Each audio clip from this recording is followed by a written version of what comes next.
പെട്ടെന്ന് ഇയാൾ ഇവരെ മുമ്പിലേക്ക് വരാണ്. അതിനുശേഷം ഇവനെ കത്തി കൊണ്ട് കുത്തുന്നുണ്ട്.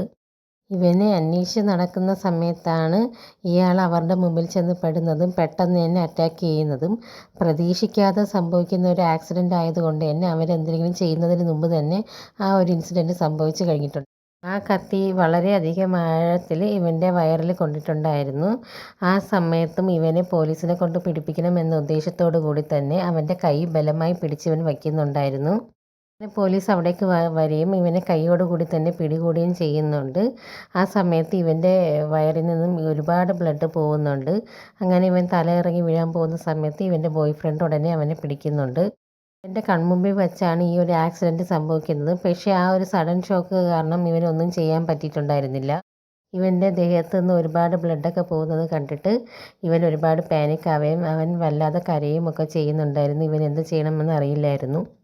ആ സമയത്ത് ഇവരെ അറ്റാക്ക് ചെയ്ത ആ ഒരു ക്രിമിനലാണെങ്കിൽ ഇവരുടെ ഈ ഒരു അവസ്ഥയൊക്കെ കണ്ടിട്ട് എൻജോയ് ചെയ്ത് ചിരിക്കുകയാണ് ചെയ്യുന്നത്. പോലീസ് അവനെ കസ്റ്റഡിയിൽ എടുത്തിട്ടുണ്ടെങ്കിലും അവൻ അതൊന്നും കാര്യമാക്കാതെ ഇവരുടെ ഈ ഒരു സിറ്റുവേഷനാണ് അവൻ എൻജോയ് ചെയ്യുന്നത്.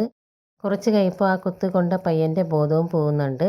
അതിനുശേഷം ആ എപ്പിസോഡ് അവിടെ അവസാനിക്കുകയാണ്. അടുത്തത് എന്ത് സംഭവിച്ചെന്നറിയാൻ നമുക്ക് വെയിറ്റ് ചെയ്യാം. Thank you.